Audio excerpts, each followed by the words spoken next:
Assalamualaikum dan selamat sejahtera. Nama saya Dia Hasni bin Azmi. Saya memegang kad matrik yang bernombor 20204 77724.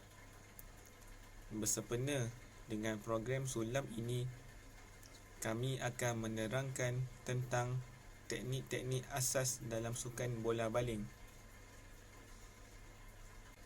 Di dalam video ini, rakan-rakan saya akan menerangkan tentang yang pertama, pengenalan dalam bola baling. Yang kedua, kemahiran asas bola baling. Yang ketiga, jenis jaringan bola baling. Yang keempat, kemahiran menghadang. Yang kelima, kemahiran penjaga gol. Okay, so bismillahirrahmanirrahim dan Assalamualaikum warahmatullahi wabarakatuh. Pertama sekali, terima kasih kepada Dia atas penerangan beliau mengenai pengenalan untuk video bola baling ini. Okay, seterusnya bersama saya Farhanisa Elia binti Farunizam dan nombor matrik 2020606868 akan meneruskan dengan perbincangan topik mengenai pengenalan bola baling. Okey, jadi tanpa membuang masa, kita akan teruskan kepada sesi pengenalan bola baling. Dalam video ni saya akan memberitahu serba sedikit mengenai asal usul daripada mananya datang bola baling dan akan memberi info umum mengenai bola baling yang terdapat di negara kita.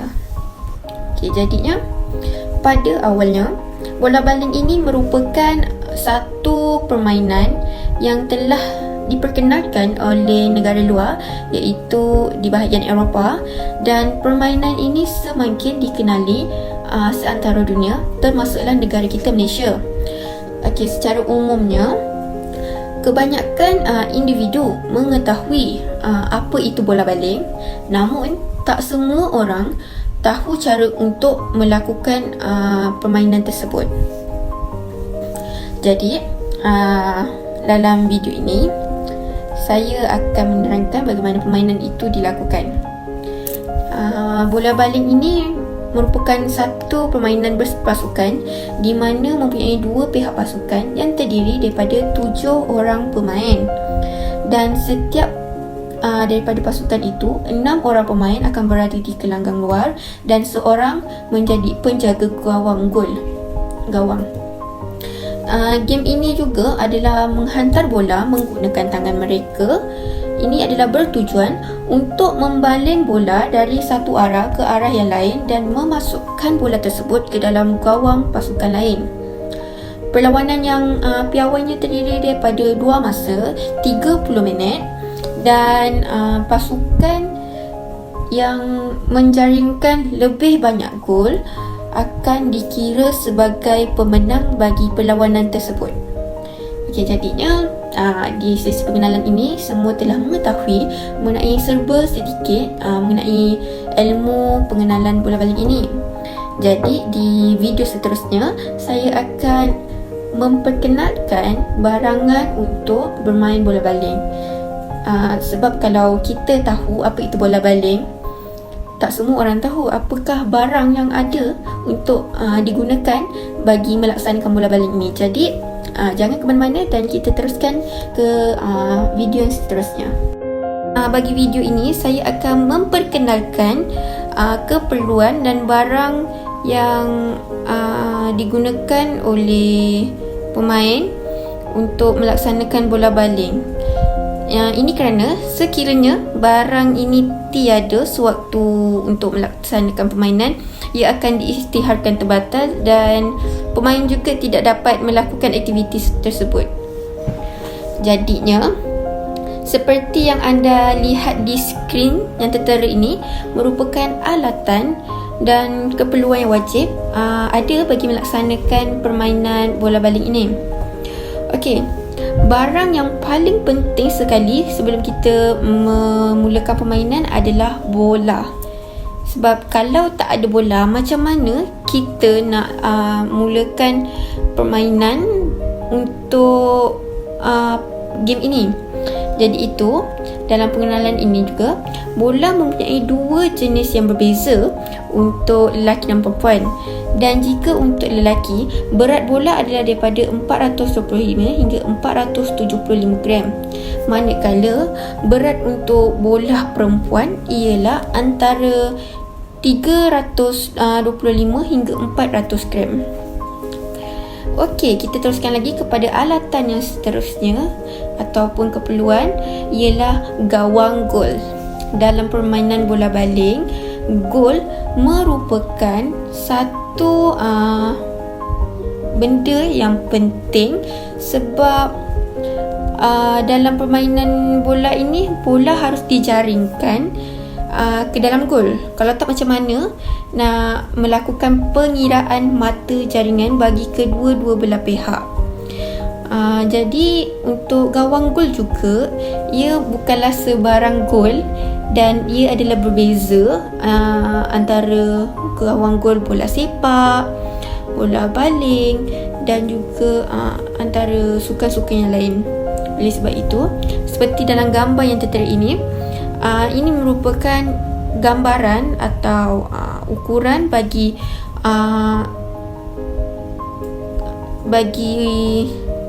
saiz gol untuk permainan bola baling.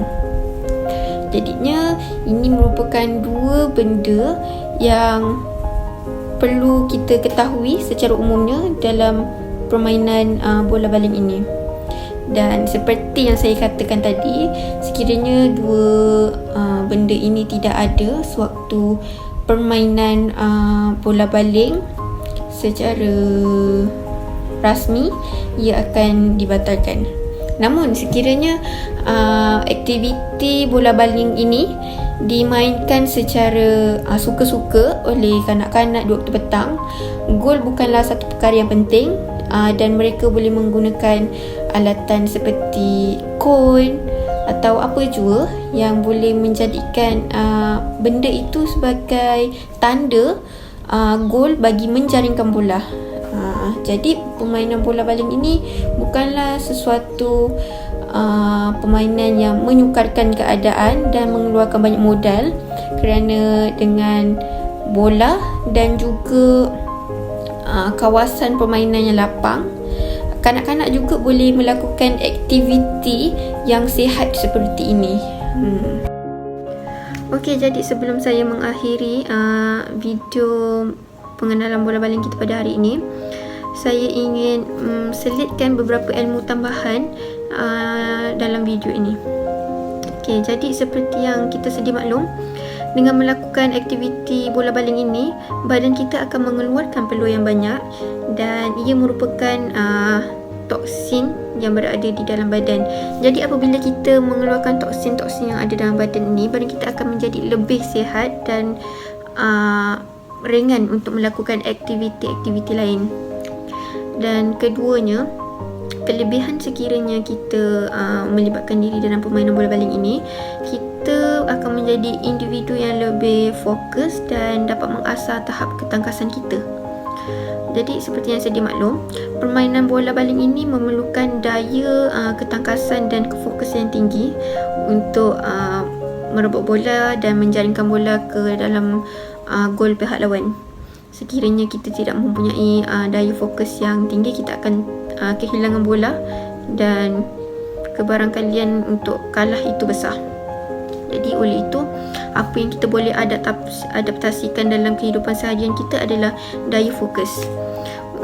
Seperti yang kita tahu, daya fokus ini bukan sahaja dapat digunakan dalam sewaktu permainan, namun dalam pada aktiviti harian kita juga, kefokusan itu amatlah penting untuk melakukan apa jua perkara. Ini akan membantu individu untuk menjadi lebih produktif sewaktu menjalani kehidupan seharian. Jadi itu saja daripada saya mengenai sesi perkenalan bola baling, dan saya ingin lanjutkan lagi video ini kepada rakan seperjuangan saya iaitu Muhammad Aris untuk berkongsi mengenai asas-asas bola baling ataupun ilmu-ilmu tambahan mengenai bola baling. Jadi tanpa membuang masa, kita teruskan lagi kepada beliau. Sekian saja daripada saya, iaitu Farhaniza Elia binti Farul Nizam, dan Assalamualaikum warahmatullahi wabarakatuh. Hai, nama saya Haris Noiman bin Haris Fazila dan saya akan menjelaskan tentang kemahiran asas bola baling. Terdapat 6 kemahiran asas bola baling yang perlu awak semua ketahui. Yang pertama adalah menangkap dan menerima bola. Yang kedua adalah menghantar bola. Yang ketiga, menggelecek. Yang keempat, mengacak. Yang kelima, menjaringkan. Dan yang terakhir adalah menghadang. Sekarang saya akan menjelaskan tentang bagaimana cara-cara untuk menangkap dan menerima bola. Yang pertama adalah asas posisi badan. Yang pertama, kaki perlulah seluas bahu. Dan yang kedua, kedudukan bahu perlulah menghadap pada arah pergerakan bola. Tumpuan kita, kepala dan mata perlulah kepada bola. Keempat, bahagian atas pinggang condong sedikit ke arah pergerakan bola. Yang keenam, tangan dan tapak tangan dihalakan ke arah bola. Dan yang terakhir adalah siku perlu dibengkokkan sedikit mengikut kesesuaian para pemain tersebut. Yang kedua adalah asas posisi tangan. Bagi menerima bola yang tinggi, iaitu bola pada paras dada ataupun ke atas, posisi tapak tangan perlulah membentuk segitiga dengan ibu jari dan jari telunjuk hampir bersentuhan antara kanan dan kiri. Bagi menerima bola rendah daripada paras pinggang dan ke bawah, jari-jari perlulah menghala ke tanah dan kedua-dua jari kelingking hampir bersentuhan. Sekarang saya akan menjelaskan tentang teknik-teknik menghantar bola. Terdapat 6 teknik-teknik menghantar bola yang perlu awak semua tahu.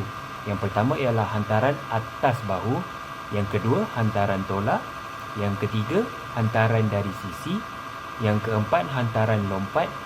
Yang kelima, hantaran bawah lengan. Dan yang terakhir adalah hantaran lantun. Baiklah, saya akan menjelaskan tentang cara-cara untuk membuat hantaran atas bahu. Hantaran atas bahu sesuai digunakan untuk menghantar bola itu kepada orang yang jauh. Cara-caranya ialah dengan tangan yang memegang bola itu, tarik tangan anda hingga ke paras bahu ataupun atas bahu, kemudian gunakan momentum yang ada dan tolak bola itu sekuat mungkin untuk menghasilkan sebuah hantaran. Gunakan segala tenaga yang ada pada tangan anda untuk menghantar bola tersebut kepada orang yang jauh. Seterusnya saya akan menjelaskan tentang teknik-teknik untuk membuat hantaran tolak. Hantaran ini hanya menggunakan dua belah tangan dan ianya adalah hantaran yang digunakan untuk melakukan jarak dalam jarak yang dekat dan tidak memerlukan pergerakan bahu yang banyak. Teknik kemahiran yang perlu awak semua ketahui adalah kedudukan pemain dengan kedudukan posisi triple threat. Yang kedua, gerakan lengan dan siku dengan pantas ke hadapan. Dan yang terakhir adalah pergelangan tangan disentak ke bawah diikut dengan jari dari semasa. Beralih kepada teknik kemahiran yang seterusnya, saya akan menjelaskan tentang cara-cara melakukan hantaran sisi. Kemahiran hantaran ini kemungkinan merupakan kemahiran yang kedua kerap digunakan oleh para pemain. Hantaran ini hanya menggunakan sebelah tangan dan hantaran ini sesuai untuk jarak dekat yang tidak memerlukan pergerakan bahu yang banyak. Teknik kemahiran yang perlu awak semua ketahui untuk menyempurnakan teknik hantaran sisi ini adalah: yang pertama, hantaran ini dilakukan secara menyisi ke sasaran ataupun ke arah pemain. Yang kedua, pemain daripada keadaan kedudukan posisi triple threat mengangkat siku, tangan membaling menghala ke sasaran. Cara yang ketiga, pada masa yang sama, pemain perlulah meluruskan lengan dan menghayunkan ke arah sasaran. Keempat, semasa lengan lurus, pergelangan tangan disentak diikut dengan jari-jari semasa untuk melepaskan bola. Dan yang terakhir, lengan perlulah ikut lajak ke arah sasaran supaya hantaran itu tepat kepada pemain-pemain yang hendak menangkapnya. Akan tetapi bagaimanakah cara untuk kita menghantar bola sekiranya terdapat pemain yang menghalang kita untuk membuatkan hantaran? Ada satu teknik yang boleh dilakukan, iaitu hantaran lompat. Kemahiran hantaran lompat ini hampir sama dengan hantaran atas bahu. Akan tetapi terdapat ada perbezaannya. Pemain tersebut perlulah melakukan lompatan sebelum membuat hantaran. Pemain yang melakukan percubaan jaringan cara melompat mungkin akan melakukan hantaran ini bagi melepasi halangan pertahanan. Teknik-teknik kemahiran yang awak semua perlu ketahui adalah teknik dia lebih kurang sama dengan hantaran atas bahu, cuma semasa sebelum melakukan hantaran, awak perlu lompat dan tangan awak perlulah berada pada paras bahu, dan ketika awak melompat, awak perlu menolak dengan menggunakan momentum yang ada untuk menghantar bola melepasi halangan pertahanan tersebut. Gunakan tenaga yang kuat sekiranya terdapat halangan-halangan yang banyak, dan hanya gunakan tenaga sedikit sekiranya halangan tersebut tidak banyak. Sekarang kita beralih kepada teknik hantaran yang terakhir yang perlu awak semua ketahui, iaitu hantaran lantun. Kemahiran hantaran lantun ini bukanlah hantaran yang biasa digunakan oleh para pemain, tetapi hantaran ini adalah merupakan sebahagian daripada asas kemahiran dalam bola baling. Cara-cara ataupun teknik-teknik yang awak semua perlu tahu untuk melakukan hantaran lantun ini adalah, yang pertama, awak semua perlu memegang bola dan berada dalam posisi triple threat. Yang kedua, kedudukan siku yang memegang bola perlulah dibengkokkan sama dengan kedudukan lengan condong sedikit ke sisi. Bahagian atas condong dan mata memandang ke sasaran. Seterusnya, pemain melantunkan bola dengan melangkah kaki menggunakan kaki yang berlawanan dengan tangan yang membaling. Pemindahan berat badan dan kaki belakang ke kaki hadapan. Dan terakhir, lengan ikut lajak ke arah sasaran. Okey, itu saja untuk teknik-teknik kemahiran asas bola baling, iaitu teknik menghantar bola. Seterusnya, kita akan beralih kepada jenis jaringan bola baling yang akan dijelaskan oleh kawan saya, Nurin Izzati.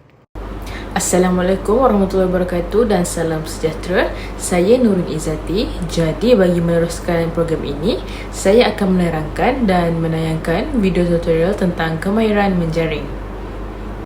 Kemahiran menjaring. Okey, apa itu kemahiran menjaring?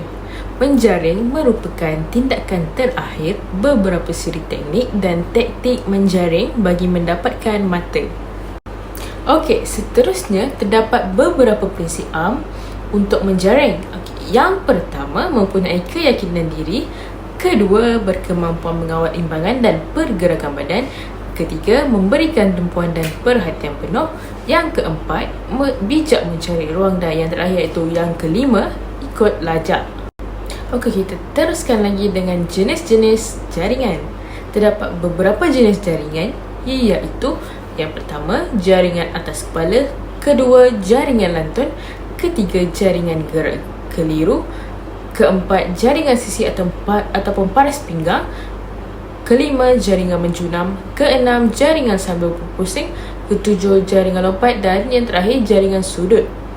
Okey, selepas ini saya akan menunjukkan video-video cara balingan-balingan tersebut. Ini ialah jaringan atas kepala. Pemain perlu berdiri statik di depan gawang gol dan menjaringkan bola paras atas kepala. Ini pula jaringan lantun.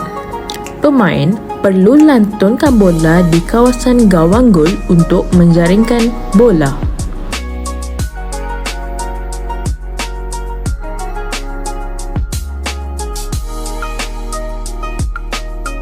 Ini pula teknik jaringan sisi ataupun paras pinggang.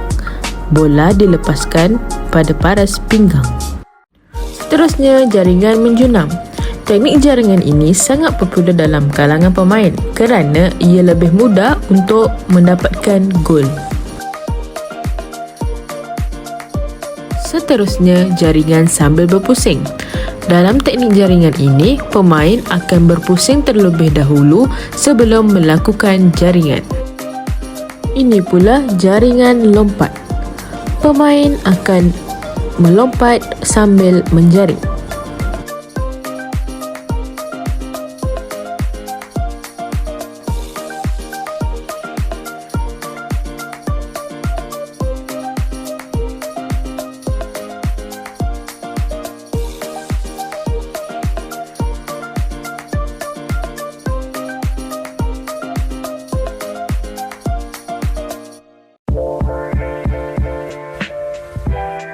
Dan yang terakhir ialah jaringan sudut. Pemain akan menjaringkan bola di bahagian sudut tiang gol.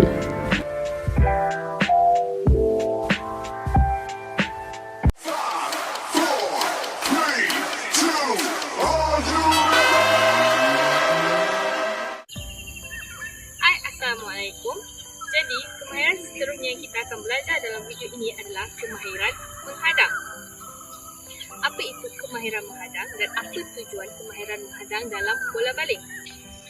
Jadi, menghadang ialah kemahiran seseorang pemain daripada mengawal pergerakan pihak lawan daripada menyerang atau menjaringkan gol. Seterusnya, tujuan kita menggunakan kemahiran menghadang dalam permainan bola balik ini adalah untuk menghalang pihak lawan daripada melakukan serangan yang mungkin dilakukan sehingga menjaringkan gol. Dengan kata mudah, ia adalah untuk melambatkan pergerakan dan menghadkan ruangan serangan bagi pihak lawan.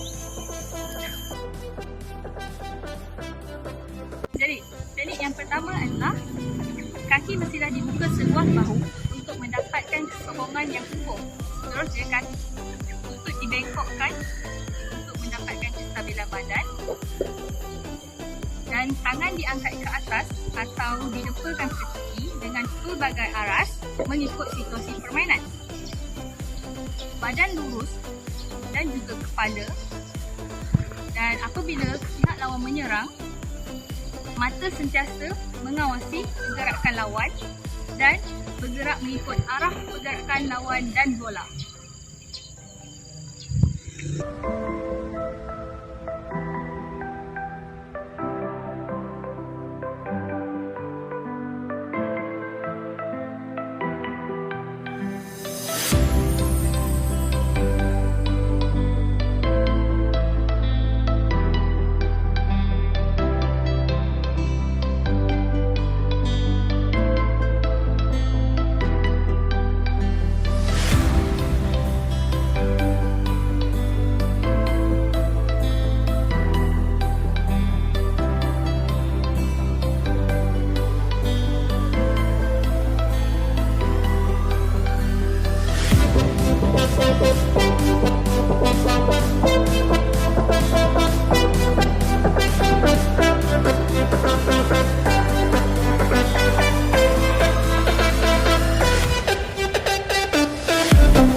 Sekian sahaja daripada saya. Terima kasih.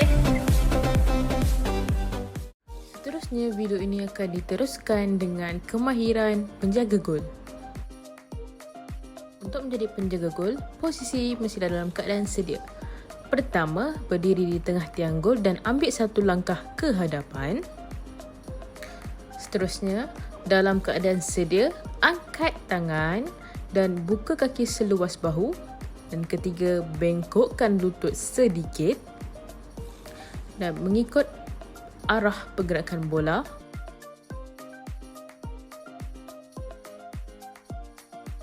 Dan yang terakhir, menepis dan menahan bola menggunakan tangan dan kaki.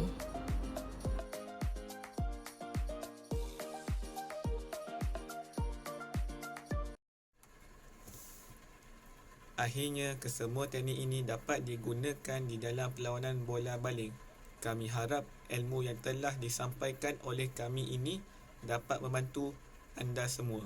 Ini kerana supaya kita dapat menggunakan teknik yang tepat apabila bermain serta dapat mengurangkan risiko kecederaan. Sekian sahaja dari kami.